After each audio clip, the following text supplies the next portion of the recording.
అందరికీ నమస్కారం అండి.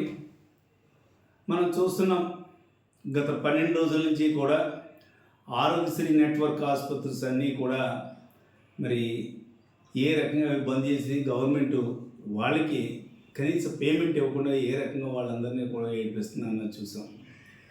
మరి గతంలో రాజశేఖర గారి హయాంలో కానీ జగన్మోహన్ రెడ్డి గారి హయాంలో కానీ ఈ రకంగా బకాయిలు లేవు. ఒకవేళ బకాయిలు ఉంటే ఇన్స్టాల్మెంట్లో పే చేసేవారు.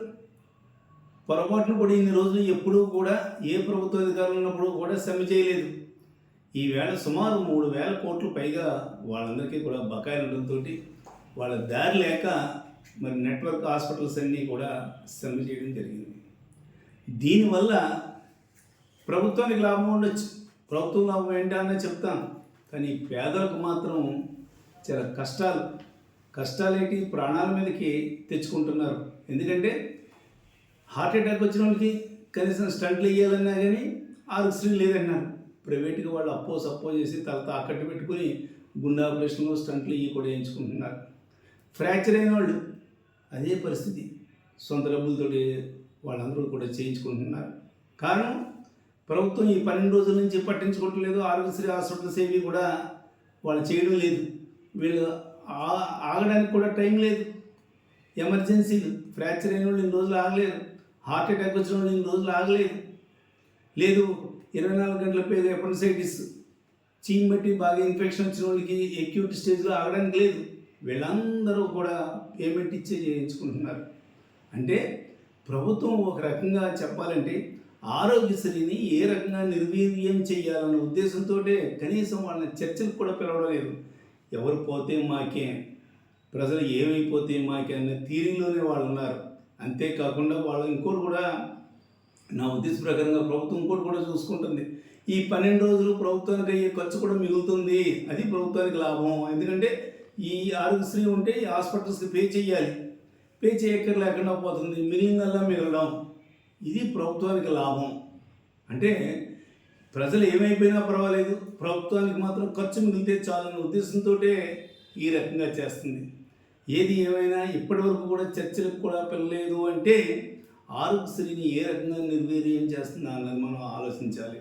అంతేకాకుండా జగన్మోహన్ రెడ్డి గారి హయాంలో ఈ ఆరోగ్యశ్రీలు ఉచితంగా అవడమే కాకుండా ఇంటికి 4,000 నుంచి 5,000 వరకు కూడా రికవరీ స్టేజ్లో కూడా వాళ్ళకి ఆపరేషన్ చేయించుకున్న వాళ్ళకి అమౌంట్ కూడా ఇచ్చేవారు.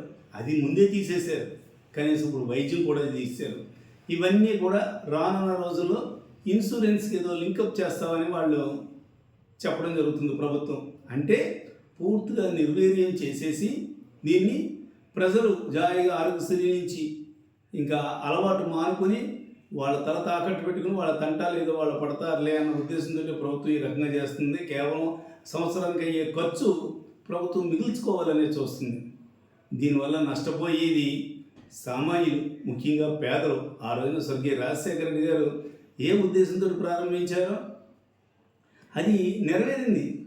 అంతేకాకుండా దీన్ని అసరాగా తీసుకుని దేశవ్యాప్తంగా పలు రాష్ట్రాల్లో ఆరోగ్యశ్రీ ఒక రకంగా చెప్పాలంటే రాజశేఖర రెడ్డి గారు ఆ రోజున ఇది ప్రవేశపెట్టి ఒక రోల్ మోడల్గా ఆయన నిరూపించుకున్నాడు.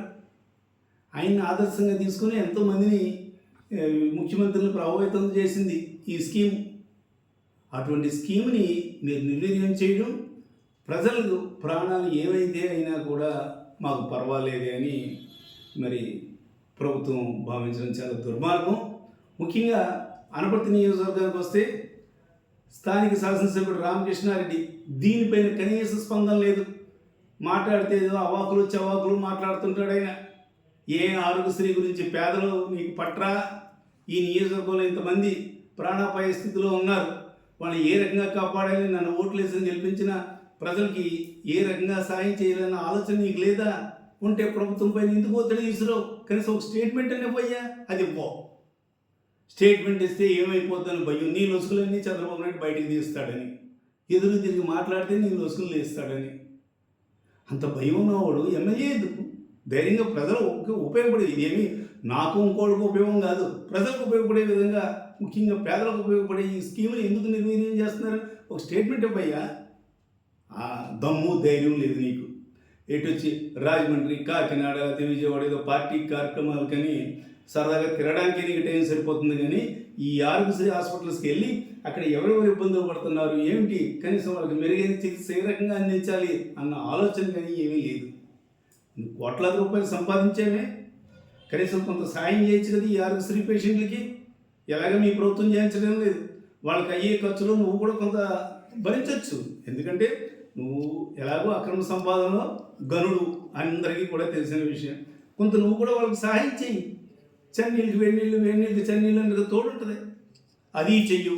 కనీసం స్టేట్మెంట్ ఇవ్వయ్యా అంటే స్టేట్మెంట్ ఇవ్వు. ఏది ఏమైనా ప్రజలందరూ కూడా గుర్తిస్తున్నారు.